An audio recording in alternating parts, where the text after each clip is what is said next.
Si on regarde l'évolution de la population, et vous voyez sur ce diagramme que nous les avons fait démarrer toutes les composantes, le Luxembourg, la Wallonie, la Rhénanie, la Sarre, la Lorraine. Nous y avons rajouté les deux anciennes régions qui composent la région Grand Est, pour que vous voyez un petit peu comment évolue la région Grand Est aussi. On les a fait démarrer en 2000 en base 100. C'est-à-dire comme toutes avaient la même population, ce qui évidemment est une illusion, puisque la Rhénanie, c'est 3,8 millions d'habitants, le Luxembourg, c'est 560 000 habitants, donc c'est pas du tout comparable. Mais pour voir leur évolution entre 2000 et 2015, faisons-les partir au même point. Et vous voyez qu'en l'espace de 15 ans, vous avez eu une divergence très forte dans les comportements. Alors vous avez les chiffres à gauche de l'écran, Luxembourg plus 29%, puis la Sarre qui a plutôt perdu de la population. Et donc vous le retrouvez dans l'ordre qu'on voit apparaître. Le Luxembourg au sommet, l'écart à l'arrivée en 2015, c'est 35. C'est-à-dire sur une base 100, c'est quasiment un tiers d'écart qui s'est creusé en 15 ans. Donc on voit qu'on est sur des phénomènes extrêmement rapides.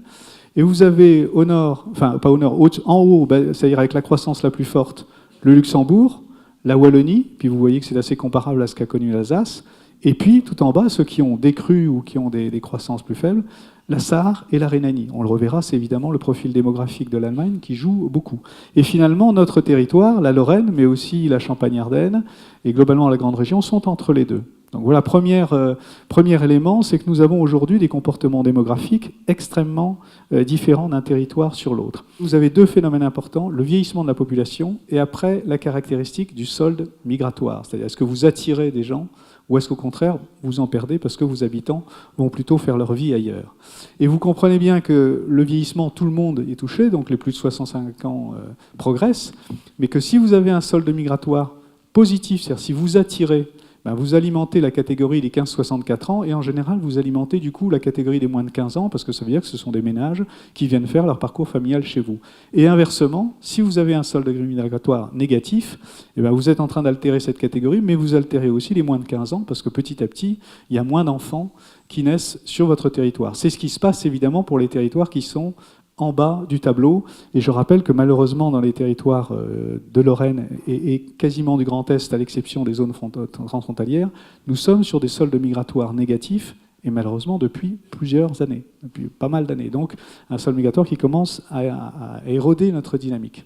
La région Grand Est et la région Hauts-de-France sont les deux régions qui ont connu les croissances démographiques les plus faibles. Donc là, vous voyez bien que sur cette même période, vous voyez leur évolution, et on l'a comparé à l'Île-de-France, mais qui est une région quand même très particulière, et à l'Occitanie pour voir les chiffres. Donc c'est nous, dans notre rôle, et la Lorraine est assez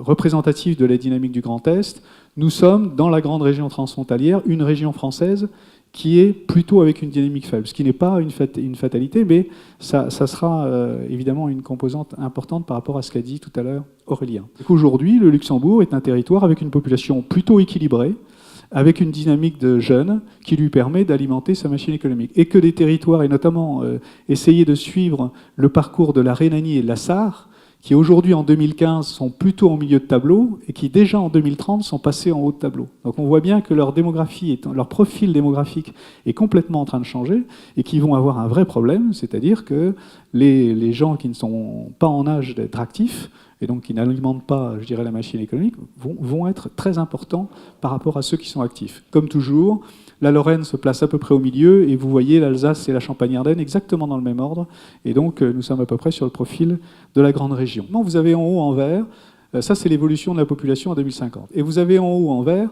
les moins de 15 ans et les plus de 60, et les plus de 64 ans, enfin plus de 65 ans. Vous voyez bien que cette partie-là du diagramme, elle augmente, c'est ce qu'on a vu tout à l'heure, donc j'y reviens pas. Puis après, en dessous, vous avez tous les 15-64 ans. Mais parmi eux, et là je vais faire le détail que je viens de faire, vous avez en bleu tous les étudiants et éventuellement les conjoints qui ont choisi de ne pas travailler.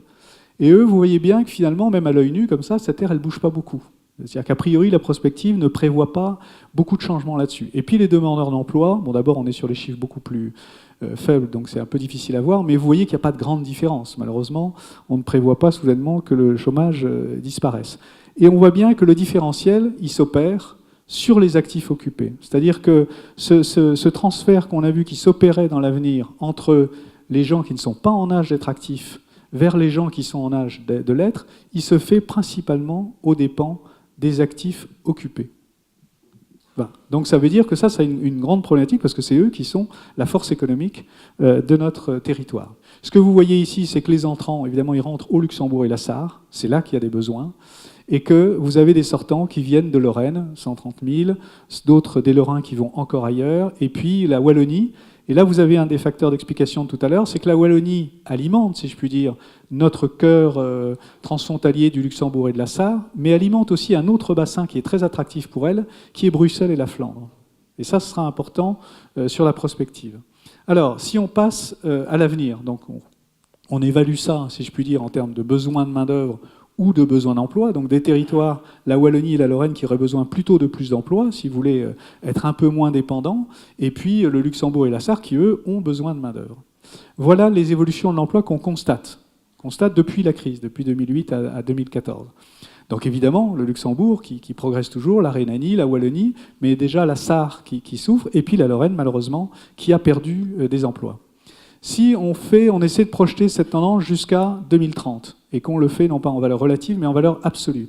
Voilà les masses que ça pourrait représenter. Alors du coup, le Luxembourg, évidemment, est moins haut, parce qu'en masse, c'est moins, mais c'est quand même une demande d'emploi, une création d'emploi qui est très forte. Alors encore une fois, là, on rentre dans une prospective qui est un peu hasardeuse, parce que rien ne dit que c'est exactement ce qui va se passer. Mais si les logiques étaient toujours à l'œuvre, voilà ce qui se passerait. Et voilà ce que ça donnerait sur les transferts. Alors là, c'est un petit peu compliqué à voir, parce que ce qu'on a fait, c'est que vous voyez dans le carré le plus pâle, Luxembourg et la Sarre, ils auraient besoin, grosso modo, pour le Luxembourg, entre 40 000 et 70 000 entrants, et pour la Sarre, entre 80 000 et 130 000. C'est-à-dire que, de toute façon, ça, c'est ce qu'ils ne pourront pas satisfaire sur leurs propres moyens. Et donc, il faudra bien qu'ils aillent chercher ça ailleurs. Alors, vous pourrez dire, ils peuvent aller les chercher ailleurs que dans la grande région transfrontalière. C'est vrai, c'est vrai. Mais évidemment, c'est quand même assez logique qu'on aille voir autour de ce qui se passe. Mais en tout cas, c'est leur besoin. Et si on regarde la Lorraine et la Wallonie, on voit aussi qu'elles ne peuvent pas alimenter ad vitam aeternam, parce que l'appareil économique de la Lorraine, il a aussi besoin de ses actifs.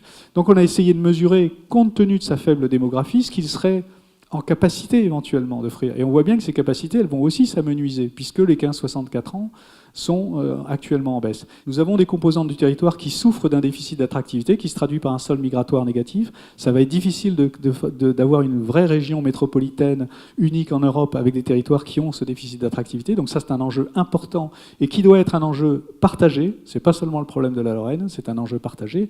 Deuxièmement, stratégie concertée. Ça a été évoqué tout à l'heure, toute région métropolitaine consent des investissements, fait des choix, établit des priorités, parce que dans sa logique globale. Et donc si nous on fait des choix, une multitude de choix par rapport à une logique globale, c'est sûr qu'on n'atteint pas l'objectif.